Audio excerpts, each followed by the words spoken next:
Hey everybody, Brett Wallach here with the VEXTREME multi-card again. Wanted to show off a cool feature of VEXTREME that has been around for a long time, but some developers are asking me like, what's cool multi-card for developing Vectrex games on? And VEXTREME is one of them. So I'm going to show the USB developer mode. It's very similar to what you'll find on the VecFever multi-cart. But it works a little bit differently. I'd say it works a little quicker, but it integrates with VDay, the Vectrex integrated development environment from Malbon, and a lot of people use that to code their games and compile their games. So what we're going to do is we're going to plug in USB-C to the VEXTREME multi-cart. That's going to mount the drive on the computer, but we can also plug it into the Vectrex at the same time. And there's diodes in there so that the USB power doesn't actually try to power up the Vectrex logic board at the same time. You can see over here in the background, let me focus back here. You can see VDay is running, and I'm going to turn on the Vectrex.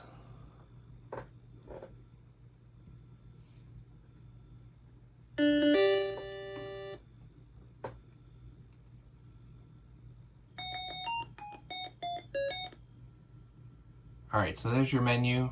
What we want to do, since the multi-cart is currently mounted on the computer, we can go in and check the configuration under the miscellaneous tab.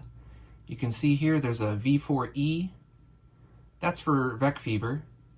And you can check the box here, automatically eject attached VecFever on compile success. So what you want to do is basically open this up, locate your volume.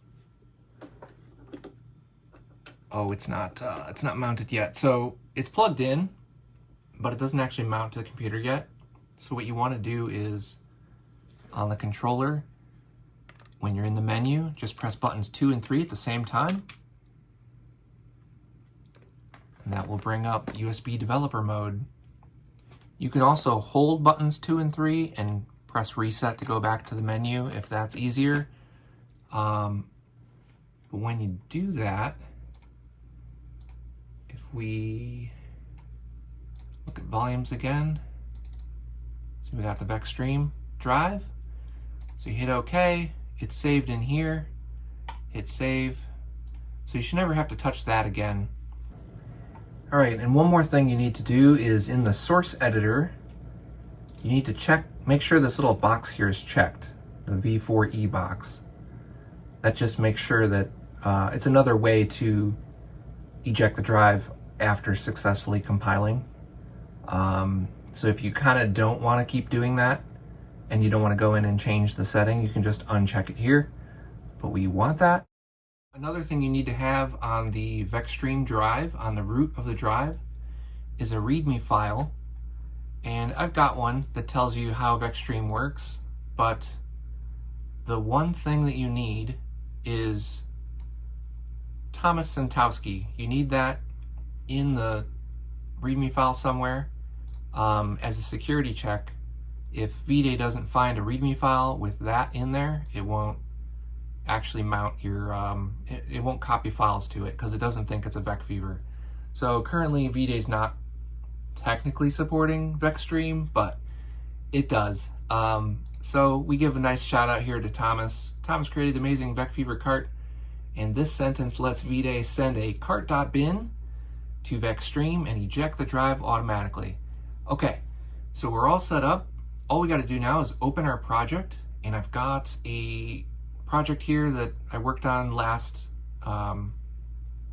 Christmas when we were exchanging gifts, and we're just going to compile it here, and at the end you'll see that it will send it over to the Vectrex and it will load it on the emulator at the same time, but you'll probably notice that it loads at the actual Vectrex faster. So here we go.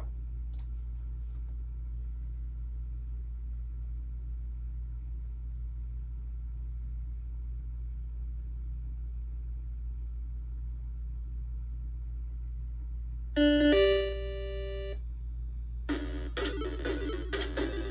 we go.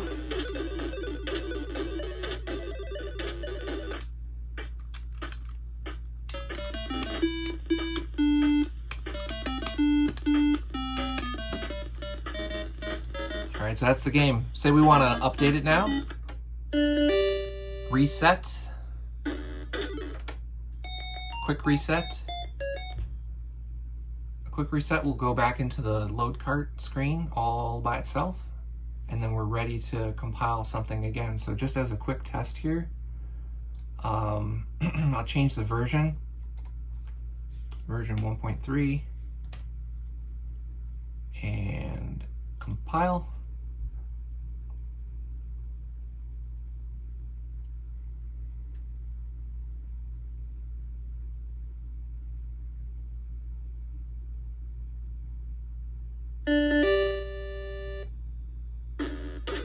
So you can see there, version 1.3.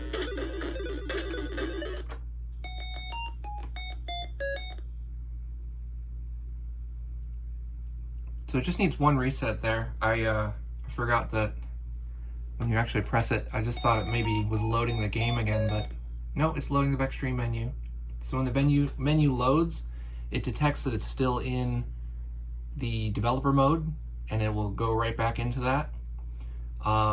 If you are on Windows and VDay doesn't eject the drive automatically, what you can do is just compile. It'll send the file down, the cart.bin, and then you'll just press button 4, which it also says that on the screen, button 4 to run, and that's how you can run it. Or if you want to exit this whole reset loop of going back into connecting to the computer, you can hit button 1 to exit. It'll go back to the menu, and then you're ready to go and play your game. The cart.bin won't be there anymore. It deletes that special one, but you can go in and play any other games. And a cool thing is, say we're in here on the games menu, and I want to add a new game, or let's say I want to add a new game to the main folder here. If I press 2 and 3 again, it's in that connected to the computer mode, and you don't have to send a cart.bin. You can just load files. So let me find something here. All right, so we've got the VEXTREME drive here, right? And then ROMs is where you put your games, and it's all organized in folders. So let's say we want to just paste a new game in here, copies it over, and then all we got to do is eject the drive.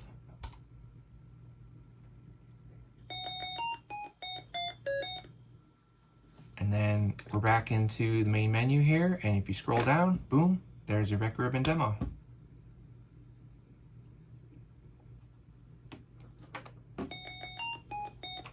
So say you're in, you're playing VecRibbon demo, and you want a new one. If you just hold button 2 and 3, you reset back into the menu. As soon as it comes back in, it's going to jump into that. So I'm going to drop VecRibbon demo number 2 into the drive, eject it,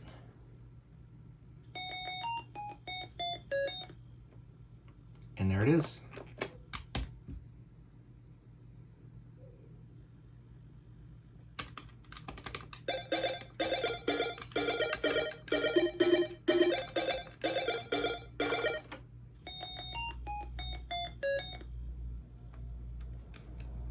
All right, there you go. That's how you load games and develop games with VEXTREME. Hope you enjoy, and we'll catch you next time.